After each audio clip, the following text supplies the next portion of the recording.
لیلۃ القدر حاصل کرنے کا پہلا طریقہ تو یہ ہے کہ اسے حاصل کرنے میں اللہ کی ذات پر توکل اور بھروسہ کریں۔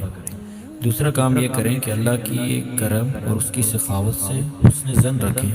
کہ انشاءاللہ اللہ تعالیٰ آپ کو لیلۃ القدر ضرور عطا فرمائے گا۔ تیسرا کام یہ کریں کہ 21ویں رات سے لے کر عید کا اعلان ہونے تک اللہ تعالیٰ سے دعا کریں کہ اللہ تعالیٰ آپ کو لیلۃ القدر نصیب فرمائے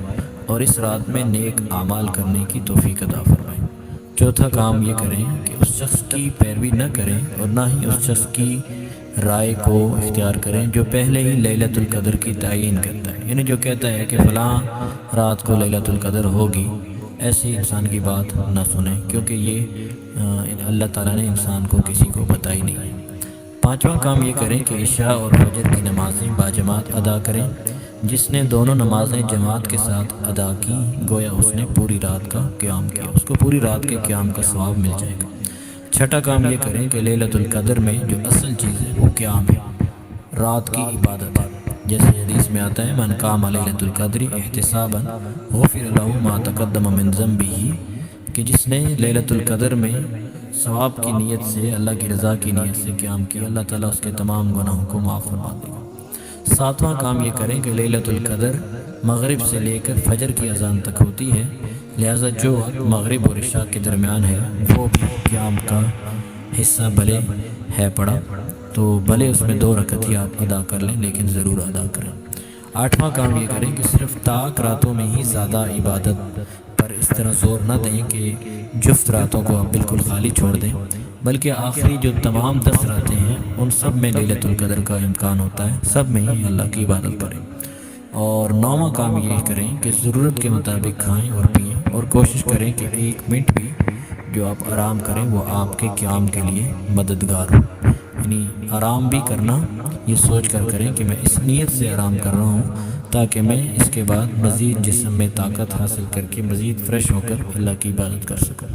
اور 10واں کام یہ کریں کہ صرف مسجد میں ہی جو تراویح پڑھی جاتی ہے اور تو اس کو کافی نہ سمجھیں، کوشش کریں کہ گھر میں بھی جتنا ممکن ہو سکے خود قیام کریں کیونکہ یہ زیادہ اخلاص سے بھرپور ہوگا۔ جتنا آپ اکیلے میں تنہائی میں عبادت کریں گے اتنا اس میں دکھلاوے کے چانسز بھی جو ہے وہ کم ہو جائیں گے۔ اور 11واں کام یہ کریں کہ یہ دعا کثرت سے کریں، اللہم انک عفو تحب العفو فاعف عنا۔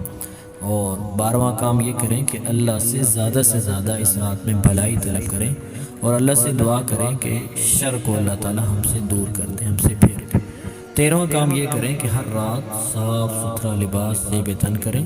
اور مسواک کریں اور اچھا عطر اگر ہو تو اس کو استعمال کریں،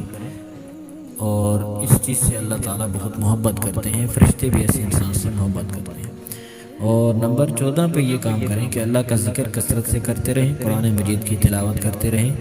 اور لوگوں سے اور موبائل فون سے دور رہیں۔ 15واں کام یہ کریں کہ خبردار رہیں کہ کہیں آپ کے دل میں آپ کے عمل کا غرور نہ آ جائے اور آپ اپنا عمل کسی کو بتا نہ دیں، کیونکہ جتنا بھی آپ عمل کریں گے وہ اللہ کی رحمت سے ہے، جس میں آپ کا اپنا کوئی ذاتی جو ہے وہ کمال نہیں ہے، تو لوگوں کو نہ بتائیں۔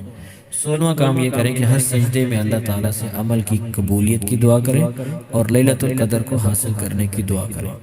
اور نمبر 17 پہ آپ یہ کام کریں کہ زیادہ کھانے سے بھی پرہیز کریں کیونکہ اس سے جسم سست ہو جاتا ہے، بوجھل ہو جاتا ہے، کم کھائیں تاکہ آپ کو عبادت کرنے میں تھکاوٹ محسوس نہ ہو۔ اور نمبر 18 پہ آپ یہ کام کریں کہ کچھ رکھتیں آپ کی خفیہ ہوں جو آپ اور آپ کے رب کے درمیان ہوں اور ان میں لمبے سجدے ہوں، اس امید اور اس یقین کے ساتھ کہ ان رکعات کو ادا کریں آپ کہ آپ لیلۃ القدر کو پا لیں گے۔